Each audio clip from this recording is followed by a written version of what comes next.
Praise the Lord. தேவனுக்கு மகிமை உண்டாவதாக. ஆண்டவரும் இரட்சகருமாய் இருக்கிற இயேசு கிறிஸ்துவின் இணையற்ற நாமத்தினாலே உங்கள் யாவரையும் நான் வாழ்த்துகிறேன். இந்த நாளுக்கான தேவனுடைய வார்த்தை சங்கீதம் 91 அதிகாரம் 14 வசனம். அவன் என்னிடத்தில் வாஞ்சையாய் இருக்கிறபடியால் அவனை விடுவிப்பேன். என் நாமத்தை அவன் அறிந்திருக்கிறபடியால் அவனை உயர்ந்த அடைக்கலத்தில் வைப்பேன். என கண்பானவர்களே, வார்த்தையை கவனியுங்கள். ஒருவன் என்னை நம்பினால் நான் அவனை மீட்பேன்.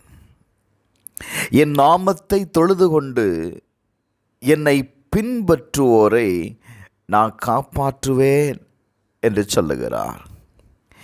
தேவனை நம்பி அவருடைய நாமத்தை தொழுது கொண்டு அவரை பின்பற்றும் பொழுது கர்த்தர் என்ன செய்கிறார் தெரியுமா?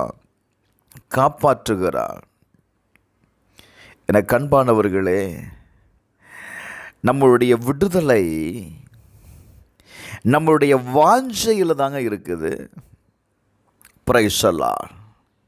நீங்கள் வேதத்தை வாசிச்சிங்க அப்படின்னா, பிலிப்பியர் 1:20 நீங்கள் வாசிப்பீங்கன்னா, அப்போஸ்தலனாகிய பவுல் எழுதும்போது, நான் ஒன்றிலும் வெட்கப்பட்டு போகாமல் எப்பொழுதும் போல இப்பொழுதும் மிகுந்த தைரியத்தோடே ஜீவனாகிலும் சாவினால் ஆகிலும் கிறிஸ்து என் சரீரத்தினாலே மகிமைப்படுவார் என்று எனக்கு உண்டாயிருக்கிற வாஞ்சைக்கும் நம்பிக்கைக்கும் தக்கதாய் அப்படி முடியும் என்று சொல்லுகிறார்.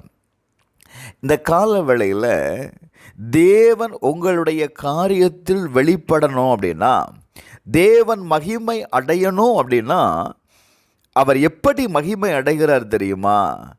நீங்கள் அவர் மேல் வைத்திருக்கிற வாஞ்சைக்கும் நம்பிக்கைக்கும் தக்கதாக தாங்க உங்களுக்கு அற்புதமே நடக்கும். இன்றைக்கு அநேக நேரத்தில் நான் வசனத்தை கேட்கிறோம், வார்த்தைகளை கேட்கிறோம், ஆனால் நமக்கு என்ன வரமாட்டுங்க அப்படின்னா, ஒரு வாஞ்சை வரல, தேவன் மேலே ஒரு நம்பிக்கை வரமாட்டுக்கு. எங்க வேதம் சொல்லுதுங்க, சங்கீதம் 9:10 வாசிக்கும்போது, கர்த்தாவே உம்மை தேடுகிறவர்களை நீர் கைவிடுகிறதில்லை, ஆதலால் உமது நாமத்தை அறிந்தவர்கள் உம்மை நம்பியிருப்பார்கள். Praise the Lord. அப்போ தேவனை தேடுகிறவர்களை கர்த்தர் கைவிடுகிறதில்லை. இரண்டாவது வேதம் சொல்லுகிறது, உம்மை நம்பினவர்கள், பிரைஸ் தி லார்ட், உம்மை அறிந்தவர்கள் உம்மை நம்பி இருக்கிறார்கள். நீங்க தேவனை அறிந்திருப்பீங்க அப்படின்னா தேவனை நம்புங்க. அவரால் செய்யக்கூடாத காரியம் ஒன்றுமே இல்லை. Praise the Lord. நான் இப்படி சொல்கிறேன், உங்களுடைய அற்புதம் எங்கே இருக்குது அப்படின்னா, நீங்கள் தேவன் மேல் வைத்திருக்கிற வாஞ்சைக்குள்ளே தான் இருக்குது. வேதம் சொல்லுகிறது, பிரைஸ் தி லார்ட், ரோமர் 8:28 வாசித்து பாருங்க. அவருடைய தீர்மானத்தின்படி அழைக்கப்பட்டவர்களாய் தேவனிடத்தில் அன்பு கூறுகிறவர்களுக்கு சகலமும் நன்மைக்கு ஏதுவாய் நடக்கிறது. அப்போ நீங்கள் நாம் தேவனிடத்தில் அன்பாக இருக்கும்போது தான், பிரைஸ் தி லார்ட், அவருடைய வசனத்தை நம்மளால் கை கொள்ள முடியும். யார் அவருடைய வசனத்தை கை கொள்ளுகிறார்களோ அவர்களிடத்துல தான் பிதா அன்பாயிருப்பார். அவர்களோடு தான் அவர் வாசம் பண்ணுவார். இன்னைக்கு நான் தேவனை நேசிக்கிறேன்னு சொல்கிறோம், தேவனிடத்தில் அன்பாக இருக்கிறோன்னு சொல்கிறோம், ஆனால் வேதத்தை வாசிக்கிறது இல்லை. நான் வேதத்தை வாசிக்காமல் இருக்கும் பொழுது எப்படி தேவன் உங்களை நேசிக்க முடியும்?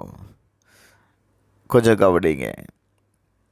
இந்த கால வேளையில் கர்த்தருடைய வார்த்தை உங்களுக்கு நேராய் கடந்து வருகிறது.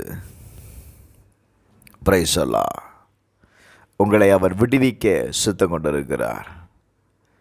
ஒரு வாஞ்சை ஏற்படுத்துங்க.